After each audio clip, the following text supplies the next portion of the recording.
Eh bien, c'est un peu un double privilège pour moi, c'est un peu une double joie, la joie de partager la parole de notre Dieu, et puis la joie de faire cette première prédication formelle finalement dans ce nouveau bâtiment. Merci pour les prières, merci aussi Nicolas pour ce début de culte. Je crois que j'aurais pas pu souhaiter meilleure introduction, meilleure entrée en matière pour ce que je vais dire ce matin que cet accent sur l'humilité. Quand on enseigne quelque chose, et je suis enseignant donc dans la vie, donc je sais un peu de cette manière-là, quand on enseigne quelque chose, je pense qu'on vise quasiment toujours une mise en pratique, indirectement ou directement. Mais par exemple, à l'école, quand on apprend la conjugaison, c'est pas seulement pour apprendre, pour savoir que les verbes c'est quelque chose de compliqué. C'est pour apprendre à les utiliser correctement, à s'exprimer correctement. C'est pour apprendre finalement à savoir le faire, un savoir-faire. Ou quand vous apprenez, pour les parents qui sont dans la salle, à vos enfants de regarder avant de traverser. C'est pas juste pour qu'ils sachent qu'il faut regarder avant de traverser. C'est pas juste un savoir, c'est pour qu'ils le fassent. Et comme ça qu'ils évitent de se faire écraser, accessoirement. Donc je pense que la plupart des enseignements visent une mise en pratique, une mise en action. Et l'enseignement de Jésus ne fait certainement pas exception, et je pense que l'enseignement de Jésus est tout entier tourné vers une mise en pratique. Et c'est notre sujet ce matin. On va lire un texte de l'épître de Jacques et répondre un peu à la question qui normalement s'affiche au-dessus, je n'ai pas de moyen de vérifier, mais je fais confiance, le pourquoi du comment de la mise en pratique, et on va essayer de répondre un petit peu à différentes questions. Sans entrer dans les détails, l'épître de Jacques, c'est un petit peu un mode d'emploi de la vie chrétienne, si vous voulez. C'est très pragmatique, il aborde des sujets très concrets, le sujet de la parole, de la richesse, des épreuves, etc. Donc si vous voulez un mode d'emploi, lisez Jacques. Nous, on va lire les versets 21 à 25 du premier chapitre. Et j'affiche aussi, sont affichés normalement, les versets un petit peu avant, les versets un petit peu après. Ils vont nous servir un petit peu pour la fin, mais on ne va pas s'y attarder ce matin. La parole de Dieu au verset 21. Aussi, rejetant toute saleté et tout débordement de malfaisance, accueillez avec douceur la parole qui a été plantée en vous et qui peut vous sauver. Mettez la parole en pratique.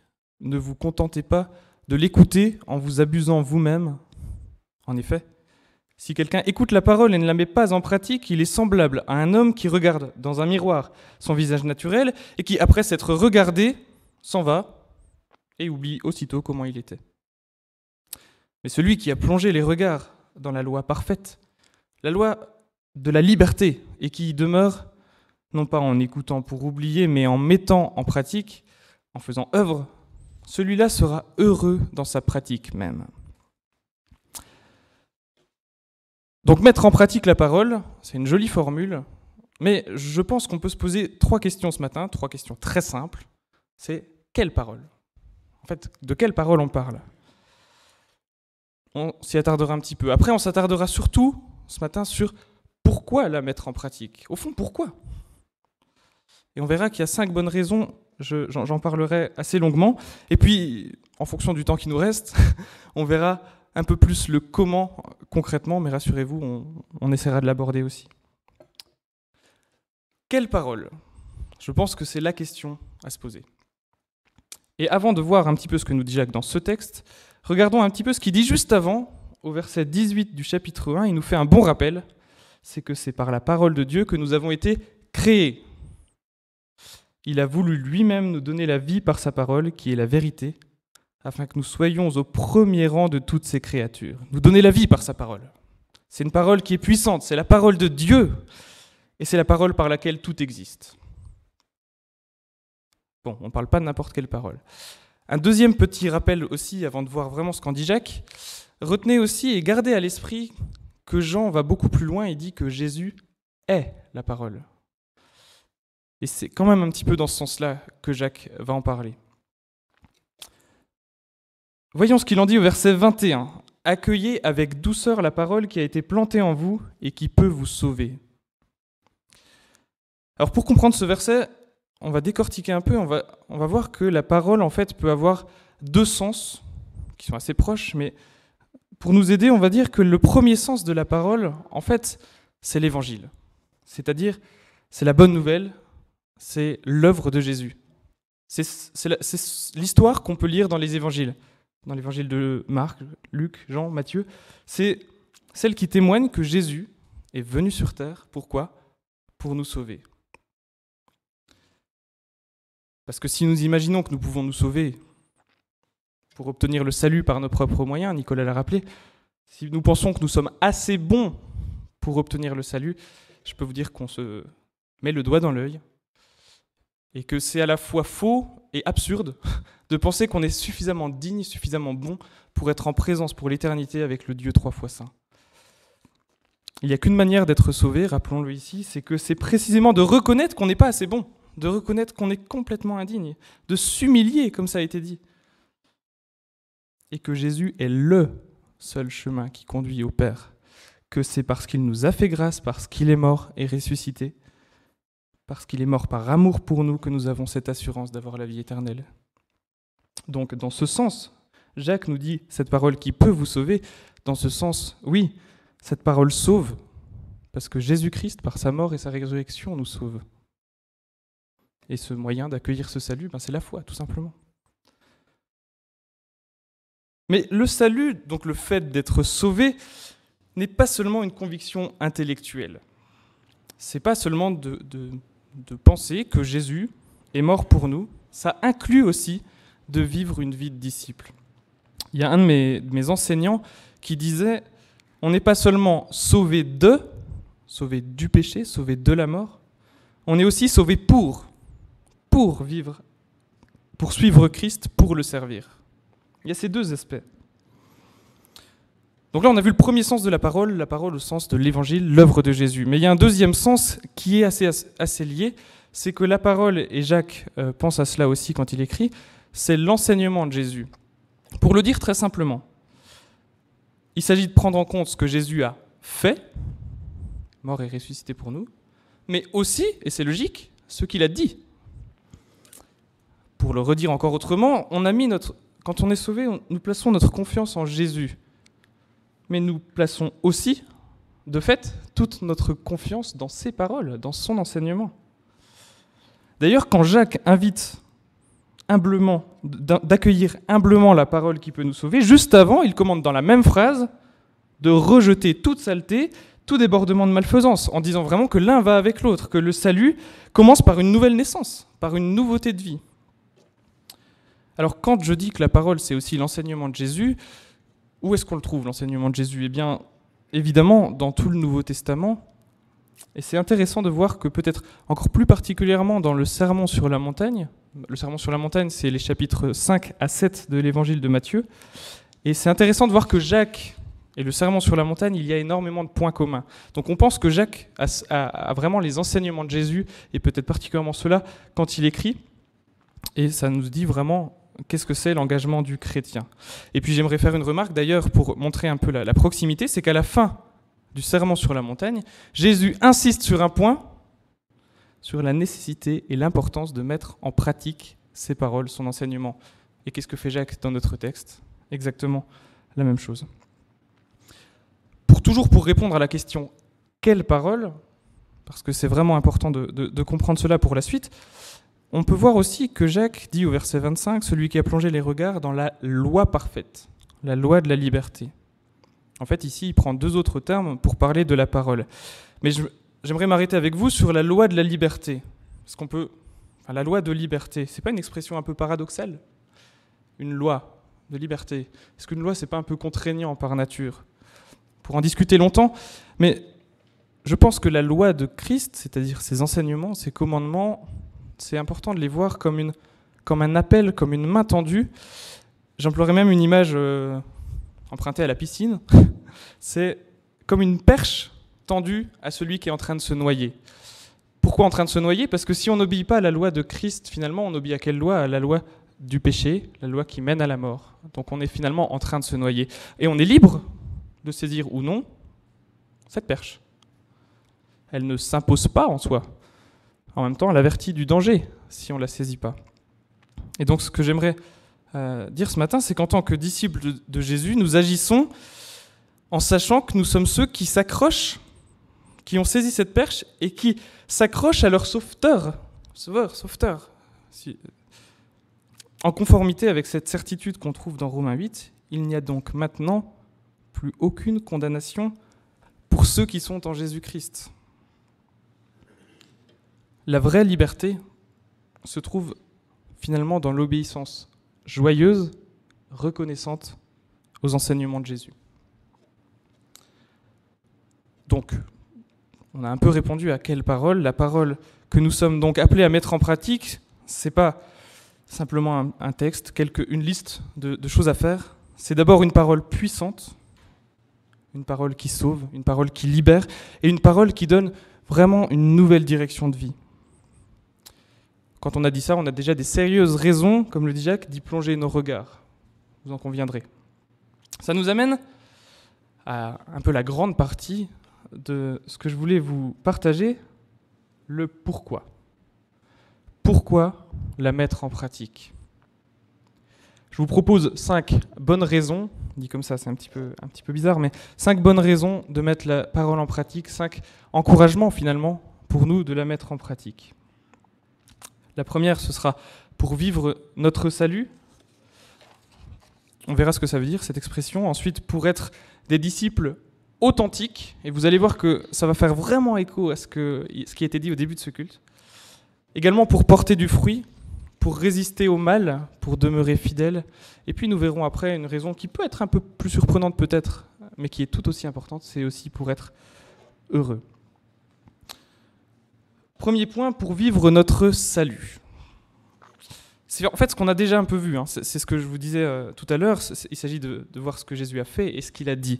Vivre le salut que nous avons reçu en Jésus-Christ. Souvent on pense peut-être un petit peu que le salut est quelque chose qui se reçoit et c'est tout. C'est comme un billet pour aller au paradis. Il s'agit de vivre le salut. Et c'est un peu ce que Jacques met l'accent dessus, c'est une nécessité de vivre le salut. Notre passage que nous étudions, c'est globalement à l'impératif. C'est-à-dire que c'est accueillez, mettez, demeurez, soyez lents, ne vous contentez pas. C'est pas vous pourriez peut-être. C'est impératif.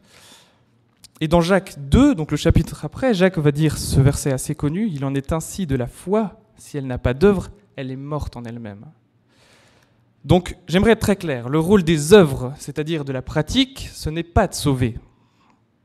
Ce n'est pas de nous sauver au sens de nous rendre dignes du salut. On l'a vu ? On ne peut pas. C'est seulement Jésus qui nous sauve. En revanche, le rôle des œuvres de la pratique, c'est d'exprimer la foi, d'être l'expression de la foi, c'est-à-dire de la rendre visible, de la rendre vivante, de la rendre concrète. Et ça, pour Jacques et pour Jésus, la rendre vivante, la rendre concrète, c'est essentiel, c'est une nécessité, c'est impératif. Notre façon de nous comporter reflète notre attachement à Jésus-Christ. On peut le voir dans 1 Jean chapitre 2. À ceci, nous savons que nous le connaissons si nous gardons ses commandements. Celui qui dit « je le connais » et qui ne garde pas ses commandements est un menteur, et la vérité n'est pas en lui. Mais celui qui garde sa parole, l'amour de Dieu est vraiment accompli en lui. À ceci, nous savons que nous sommes en lui. Celui qui dit « demeurer en lui » doit marcher aussi comme lui a marché. Je vous propose juste un exemple pour éclairer ça, qui vaut un peu ce qu'il vaut, mais une personne qui aime vraiment trop une star ou un sportif se met souvent en fait, à reproduire un petit peu certaines expressions, ou certaines mimiques même, certains vêtements. Vous avez déjà vu les enfants qui aiment, ou pas seulement les enfants d'ailleurs, mais qui aiment mettre les t-shirts de leur footballeur préféré. En fait, et d'ailleurs, dans les cours de récré, on voit aussi les enfants qui imitent le comportement de certains footballeurs. C'est parfois un peu gênant parce qu'ils ne sont pas forcément exemplaires. Mais c'est ça, notre attachement à Christ se voit par notre comportement. Nous marchons dans les pas de notre Maître, nous agissons comme lui, nous sommes en fait des imitateurs de Jésus-Christ.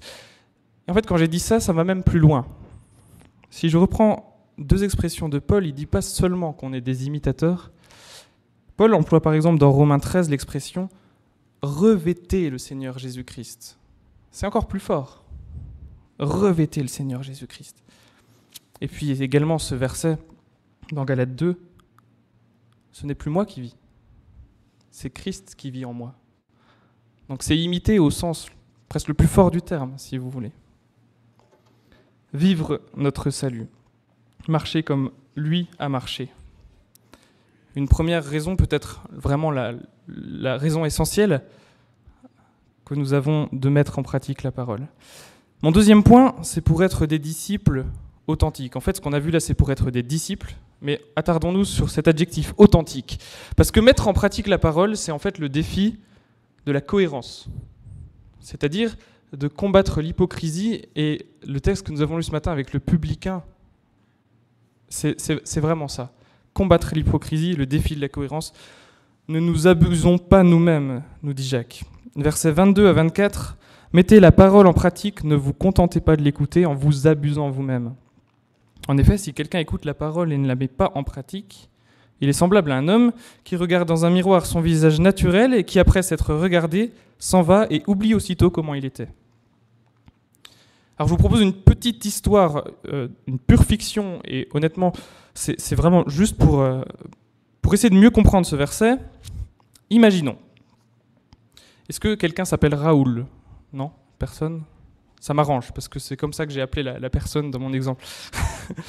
Donc imaginons, c'est dimanche matin, au culte, Raoul écoute la prédication. C'est exactement ce que vous êtes en train de faire. Ce matin-là, la prédication porte sur un texte de Matthieu, sur le pardon. Raoul y entend que Jésus lui a pardonné en donnant sa vie pour lui. Il entend aussi que Jésus, il commande de pardonner de même aux autres. Raoul, il trouve la prédication convaincante. Et il acquiesce à ce que dit le prédicateur. Il dit oui. À la fin du culte, Raoul se sent ressourcé. Au moment de partir, c'est la fin du culte, Raoul, il voit qu'une personne de l'église a besoin que quelqu'un la ramène chez elle, parce que sinon elle doit rentrer à pied, elle habite assez loin. Et la femme de Raoul lui dit, allez, regarde, on a une place, on pourrait la ramener. Et Raoul lui dit, elle ? Ça va pas, non ? Ça va pas la tête ? La dernière fois, elle m'a même pas salué, et le dimanche dernier non plus. Non, mais puis quoi encore ? Bon, c'est pas une histoire, voilà, mais vous avez compris un petit peu, en fait, c'est juste pour faire comprendre le problème de ne faire qu'écouter, et le problème de la cohérence. Jacques, peut-être, je me suis dit que Jacques, s'il avait écrit aujourd'hui, aurait peut-être pu utiliser une expression assez fréquente, c'est finalement, ça rentre par une oreille, et ça ressort par l'autre. C'est-à-dire, en fait, que ça ne produit pas de changement profond. La parole nous révèle notre état spirituel. Elle a le pouvoir de nous transformer, de nous sanctifier, de nous corriger, de nous faire grandir. Et pour ça, on doit vraiment se rappeler ce qu'on a vu au début. Nous devons nous rappeler de quelle parole il s'agit. C'est pas n'importe quelle parole, c'est celle qui nous révèle Jésus, qui vient de lui, qui vient de Jésus. Et c'est parce qu'elle nous permet d'approfondir notre relation, notre connaissance de notre Seigneur qu'elle peut nous changer. En fait, parce qu'en faisant ça, c'est lui qui nous change. Peut-être dit autrement, la parole peut, elle veut nous changer, nous transformer en profondeur. L'Esprit Saint, d'ailleurs, suscite en nous cette mise en mouvement, cette mise en action. Mais il nous faut le laisser faire et ne pas l'en empêcher. Sinon, on devient facilement hypocrite. En fait, ne faisons pas qu'écouter et ensuite vivre en croyant être. C'est ça ce que ça veut dire, en s'abusant soi-même. En croyant être un bon disciple. Mais c'est là où je fais vraiment référence à ce que nous avons vu et proclamé au début de ce culte. Soyons humbles. Soyons vraiment humbles. Et quelle est l'attitude la plus authentique, comme on l'a vu aussi, devant le Seigneur, c'est d'être humble et de dire, mais de répéter, Seigneur, change mon cœur dur. On l'a chanté ce matin. Change mon cœur dur. Et peut-être cette parole encore qui va vraiment peut-être nous changer. Je veux te laisser, Seigneur, régner dans ma vie. C'est ça l'attitude la plus authentique. C'est ça celle qui peut nous changer. Pour être des disciples authentiques. Le troisième point qu'on va voir ensemble, c'est pour porter du fruit, et on va voir que c'est une conséquence des premiers. En fait, le disciple authentique porte du fruit. Jacques utilise l'expression qui a été plantée en vous, et une expression aussi, accueillir avec douceur la parole. Ça s'affiche peut-être ? Ouais. Ouais. En fait, ces deux expressions, elles nous rappellent la parabole du semeur que prononce Jésus. On retrouve d'ailleurs ces deux expressions, en fait. Alors, on ne va pas la lire en entier, peut-être que vous la connaissez. Le semeur sème la parole, Et il y a donc les graines qui sont semées le long du chemin, mais qui ne produisent pas de fruits. Celles qui sont semées dans les endroits pierreux, elles non plus. Celles qui sont semées dans les épines, mais voilà, les désirs étouffent la parole, elle devient stérile. Et puis, le verset 20, d'autres ont été ensemencés dans la bonne terre. Ce sont ceux qui entendent la parole, et le verset ne s'arrête pas là, l'accueillent et portent du fruit. L'un 30, un autre 60, un autre 100. Un premier aspect de cette parabole, c'est qu'elle fait aussi écho à ce qu'on disait avant. La parole est semée en nous, et c'est elle qui nous fait grandir, qui nous fait progresser. Donc, d'une certaine manière, le fruit dont il est question, ça peut être cette croissance spirituelle, ces progrès dans la foi. Mais je pense qu'ici, et quand Jacques l'utilise, le fruit dont il parle, c'est surtout le fait de prendre part à la croissance du royaume de Dieu. Aujourd'hui, ici et maintenant. Et là, je vous renvoie aux prédications de Franck sur le royaume. Franck nous le rappelle aussi quelques dimanches. Il a rappelé, vraiment en parlant du royaume spécifiquement, cette importance de prendre part à cette croissance, en fait d'être témoin de la bonne nouvelle de Jésus-Christ dans le monde. Philippiens 2, versets 14 à 16, « Faites tout sans maugréer ni discuter, pour être irréprochables et purs, enfants de Dieu sans défaut au milieu d'une génération perverse et dévoyée, dans laquelle vous brillez comme les lumières du monde en portant la parole de vie. » Donc un attachement à Jésus qui se voit, c'est un témoignage puissant. C'est notre mission que par notre vie de disciple, la bonne nouvelle soit annoncée, pour que d'autres puissent connaître et se tourner vers notre Dieu. Dit très simplement, c'est ce point-là, en mettant en pratique la parole, nous contribuons à la répandre. Tout simplement. Nous contribuons à répandre cette parole puissante. Donc, premier point pour vivre notre salut. Deuxième, pour être des disciples authentiques, humbles. Troisième point, pour porter du fruit. Et nous arrivons pour résister au mal et rester fidèles. Juste avant notre passage, si vous lisez le chapitre 1 de Jacques, donc juste avant celui que j'ai lu tout à l'heure, Jacques développe un petit peu plus l'attitude à adopter face à l'épreuve. L'épreuve qui arrive dans la vie. Et il indique que quand vient l'épreuve, une foi vivante tient bon. Il va jusqu'à dire que l'épreuve peut même être un sujet de joie, en ce sens qu'elle encourage l'action sur le long terme, qu'elle produit, pour employer ces mots, l'endurance. L'épreuve de votre foi produit l'endurance et produit les progrès, la persévérance. Je trouve que cette idée fait penser aussi à la parabole de Jésus à la fin justement du Sermon sur la montagne dans Matthieu 7, que nous pouvons lire. Ainsi quiconque, c'est Jésus qui parle, quiconque entend de moi ces paroles et les met en pratique sera comme un homme avisé qui a construit sa maison sur le roc. La pluie est tombée, les torrents sont venus, les vents ont soufflé et se sont précipités sur cette maison. Elle n'est pas tombée, car elle était fondée sur le roc. Mais quiconque entend de moi ces paroles et ne les met pas en pratique, sera comme un fou qui a construit sa maison sur le sable. La pluie est tombée, les torrents sont venus, les vents ont soufflé et se sont abattus sur cette maison. Elle est tombée et sa chute a été grande. Bâtir sur du sable revient à ce que dit Jacques. S'abuser soi-même par de faux raisonnements, c'est exactement l'attitude du pharisien dans la parabole qu'on a lue au début de ce culte. C'est en fait se croire solide, vivre comme si on était solide, mais être mal affermi, avoir un cœur loin de Dieu. Baser ses actes sur des justifications, trouver des excuses, s'auto-convaincre que oui, on n'est pas trop mal, qu'on n'est pas trop mauvais finalement, avoir une attitude à l'opposé de l'attitude humble dont on parlait avant. Seule une parole ancrée en profondeur, ancrée en Christ et mise en pratique peut nous faire tenir dans l'épreuve. Parce que finalement, en faisant ça, on laisse Christ régner en nous et Christ à la victoire. Jacques met en opposition la parole mise en pratique avec les souillures, la saleté, les taches du monde. On voit à plusieurs endroits du texte, le mot souillure, c'est pas rien, c'est pas juste petite saleté, c'est souillure, ou d'autres termes qui veulent dire la même chose, ça revient plusieurs fois. La parole nous montre la juste voie, à l'opposé de celle qui conduit à faire le mal. Les enseignements de Jésus sont en opposition avec ceux du monde corrompu par le péché. Et lorsque nous demandons l'aide de l'Esprit pour suivre humblement les enseignements de Jésus, nous nous mettons en fait sur le bon chemin, sur le chemin de la sainteté, de la sanctification, qui est le chemin opposé à celui du mal.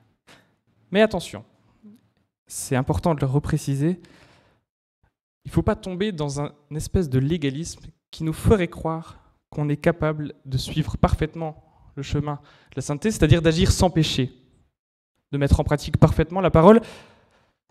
Désolé de le redire ce matin, nous ne le pouvons pas. Ne nous faisons pas d'illusions, c'est ça que ça veut dire. Ne nous trompons pas nous-mêmes. Nous en sommes incapables. Nous devons absolument rester humbles, encore une fois, et nous rappeler que c'est que Jésus qui a vaincu le mal. C'est qu'en Jésus que c'est complètement vaincu. Mais nous sommes en chemin vers une vie qui reflète le plus parfaitement possible Jésus. Nous savons que nous en dévirons de ce chemin de sainteté. Mais en fait, l'obéissance, c'est faire tout ce qui est possible pour y rester. C'est faire tout ce qui est possible pour agir selon la volonté de Dieu.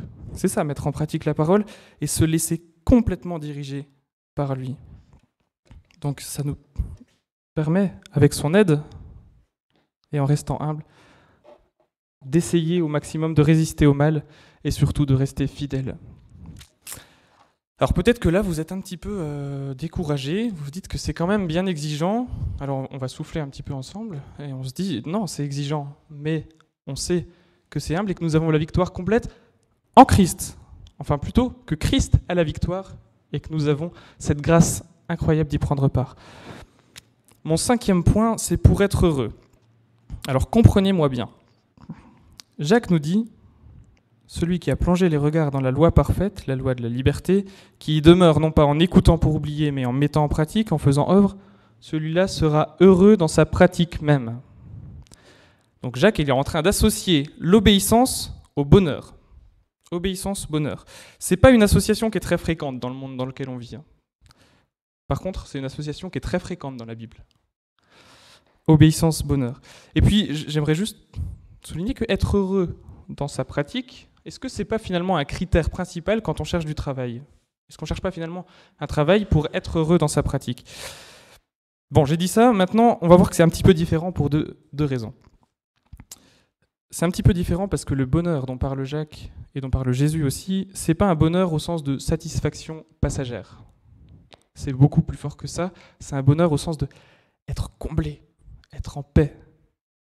C'est beaucoup plus fort. Et puis surtout, et c'est là où, attention, j'ai dit pour être heureux, mais attention à bien le comprendre, nous ne mettons pas la parole en pratique pour être heureux. C'est-à-dire, nous ne mettons pas la parole en pratique dans le but d'être heureux. Le but premier, on l'a vu, le but premier, c'est de servir notre Dieu, de lui obéir parce que c'est notre Seigneur et Sauveur, et parce que c'est sa volonté, parce que nous avions mis notre confiance en lui. Je ne vais pas redire tout ce que j'ai dit, mais c'est ça le vrai but. Donc rendre gloire à Dieu, pas d'en tirer un quelconque bénéfice personnel. C'est pas pour être heureux qu'on le fait. Mais ce que Jacques est en train de nous dire, c'est que être heureux est une conséquence de l'obéissance. Être heureux est une conséquence de l'obéissance. Pourquoi ? Bien parce que notre joie, elle est en Christ. Notre appartenance à Christ nous suffit. Et Paul dit « Ta grâce me suffit ». Si vous lisez les lettres de Paul, il n'a pas besoin d'autre chose pour être heureux. Aussi parce qu'en agissant, en mettant en pratique la parole, nous sommes en parfaite cohérence avec ce pourquoi nous avons été créés, avec notre mission.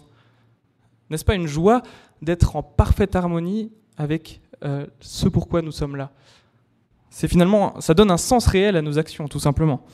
Mais aussi parce que, pourquoi être heureux est une conséquence de l'obéissance ? Parce que l'annonce de la bonne nouvelle, qu'est-ce que j'ai dit ? La bonne nouvelle, donc pas la mauvaise nouvelle, pas une autre nouvelle, c'est la bonne nouvelle du salut. Donc la bonne nouvelle du salut, la transmettre, la faire connaître, c'est un véritable sujet de joie. Aussi parce que c'est probable, c'est très probable, que quand nous nous mettons en action, nous voyons avec les yeux de la foi notre Dieu à l'œuvre. Ça aussi, c'est un sujet de joie. Et puis peut-être aussi le plus important, parce que le bonheur est à la fois un bonheur présent, le bonheur de prendre part à la croissance du royaume de Dieu, mais aussi un bonheur futur, un bonheur plein d'espérance, une promesse dont nous pouvons déjà prendre conscience, le fameux « déjà et pas encore ». Vous connaissez ce passage justement dans le Sermon sur la montagne, encore une fois. « Heureux les pauvres en esprit, car le royaume des cieux est à eux. Heureux ceux qui pleurent, car ils seront consolés. Heureux ceux qui sont doux, heureux ceux qui ont faim et soif, heureux ceux qui sont compatissants, heureux les artisans de paix, heureux ceux qui sont persécutés à cause de la justice. Je résume un peu. Et le dernier verset, qui est normalement affiché aussi, réjouissez-vous et soyez transportés d'allégresse. Pas juste, soyez contents. Soyez transportés d'allégresse parce que votre récompense est grande dans les cieux. Lorsque nous mettons en pratique la parole, nous pouvons être heureux aujourd'hui et maintenant, comme dit Jacques dans notre pratique même, mais aussi parce que nous savons qu'un bonheur plus grand, une récompense nous attend, quelles que soient d'ailleurs les épreuves du temps présent. Quel encouragement! Quel encouragement! Waouh! Voilà 5 bonnes raisons de mettre en pratique la parole. Alors le but, c'était pas de vous convaincre, c'était de vous montrer vraiment les raisons de la parole de Dieu. Et maintenant, on va juste voir un peu plus rapidement comment la mettre en pratique. Parce que là, on a vu de quelle parole il s'agissait, et on a vu pourquoi. Mais ça ne nous dit pas que quand vous allez sortir de cette salle, après quand vous allez reprendre votre semaine, si vous voulez, d'accord, il faut que je mette en pratique la parole, mais comment faire? Je vous propose rapidement 3 principes généraux finalement qui reprennent un peu ce qu'on a dit. Mais c'est le premier principe pour mettre en pratique la parole. Avant une pratique, souvent ce qu'il faut, c'est la théorie, si je le résume comme ça. Donc d'abord, il faut la connaître. Il faut connaître la parole. Et pour la connaître, il faut la scruter, il faut la méditer, il faut la mâchonner, la ruminer, j'allais dire, la faire sienne, s'en nourrir, l'écouter.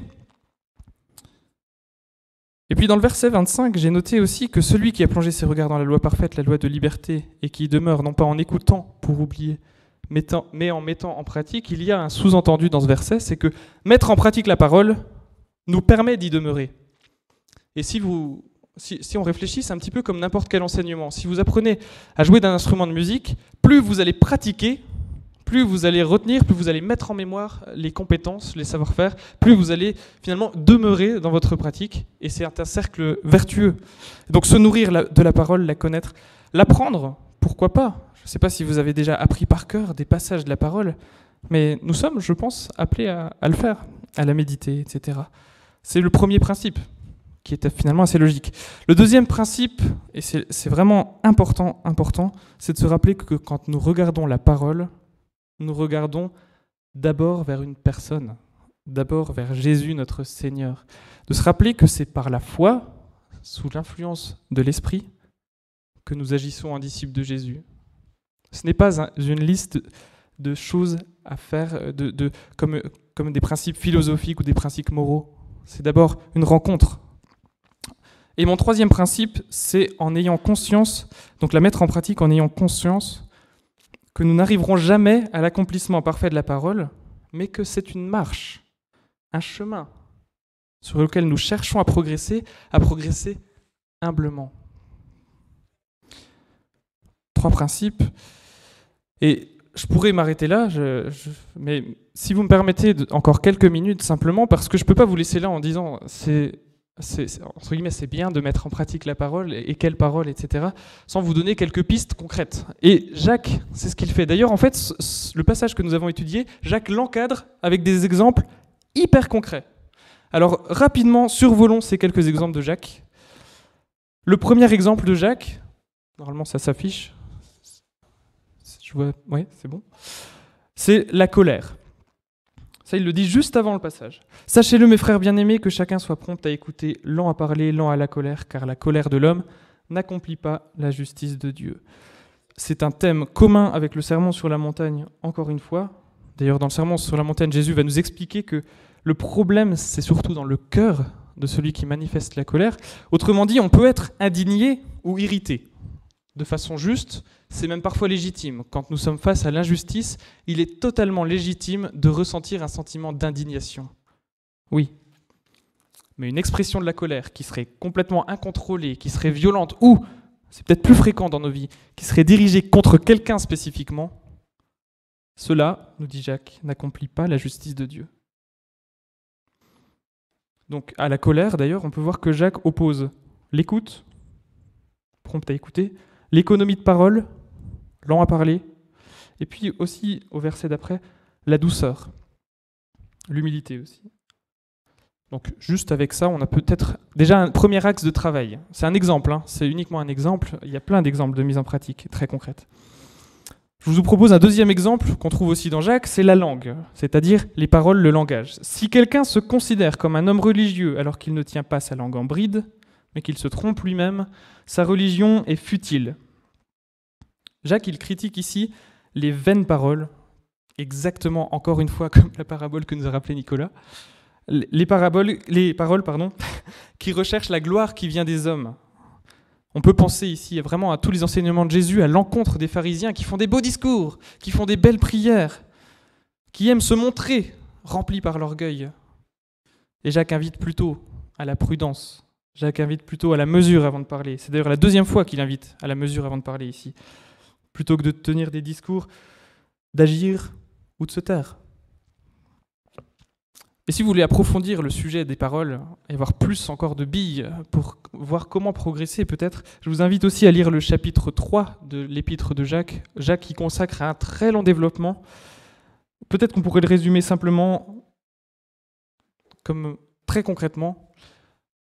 À la fin de la journée, sur toutes les paroles que j'ai prononcées, combien ont glorifié Dieu ? Ça nous invitera à l'humilité, je pense. Et peut-être à nous mettre aussi en mouvement, je l'espère. C'est aussi un autre exemple de mise en pratique. Un troisième exemple, qu'on trouve aussi dans Jacques, c'est le soin des plus démunis. Au verset 27, il nous dit que la religion pure et sans souillure devant celui qui est Dieu et Père consiste à prendre soin des orphelins et des veuves dans leur détresse et à se garder de toute tâche du monde. À noter que le mot religion, la Bible l'utilise très très peu. Et c'est encore plus intéressant du coup de voir qu'est-ce qu'en dit Jacques ici. Je pense qu'il en dit en fait que si tu veux rendre un culte à Dieu, prends soin des plus pauvres, prends soin des plus démunis, prends soin des plus isolés, de ceux qui sont dans la détresse. En fait, c'est le sens de l'expression des orphelins et des veuves dans la société antique dans laquelle Jacques écrivait. C'était vraiment les plus démunis. C'est une expression pour dire tous ceux que le monde rejette, tous ceux que Dieu met devant. Et si je reprends aussi ce que Nicolas nous a dit au début, considérez-les comme supérieurs à vous. Donc servez-les humblement, prenez-en soin humblement. C'est concret. Et on peut voir des pistes pour notre quotidien, je pense, des défis qu'on peut se donner. J'insiste aussi sur l'idée que ce n'est pas forcément des personnes qui sont loin de nous.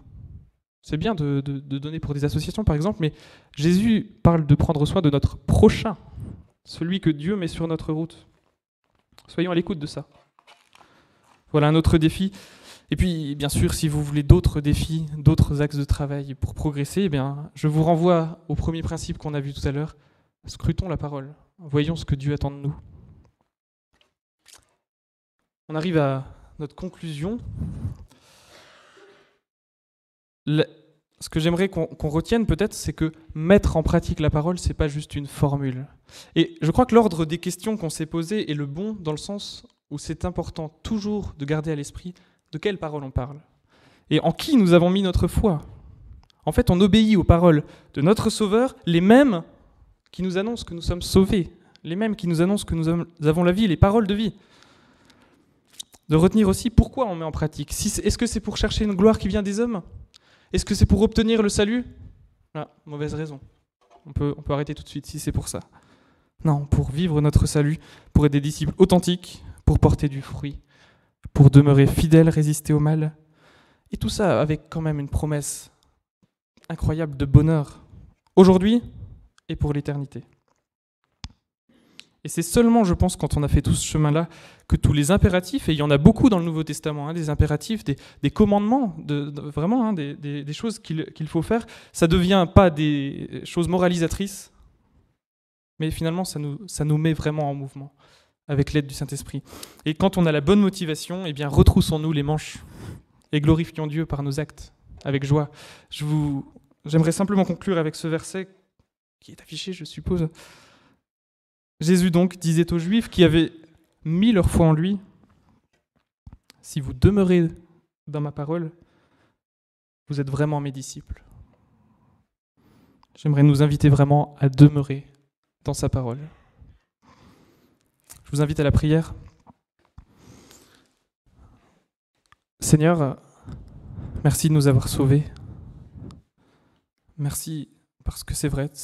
À qui d'autre irions-nous ? Tu as les paroles de la vie éternelle. Ces paroles qui à la fois nous sauvent et nous disent quelle est ta volonté, nous disent comment te suivre, comment vivre notre salut. Et Seigneur, humblement, nous voulons te demander de nous préserver de tous nos faux semblants, de notre orgueil, mais de nous aider à demeurer authentiques, à demeurer dans ta parole, à nous mettre en mouvement pour toi, pour te rendre gloire. Seigneur, ta parole est un trésor inestimable. Quel trésor, Seigneur, que cette parole qui nous annonce notre salut et qui nous invite à te suivre avec humilité et zèle.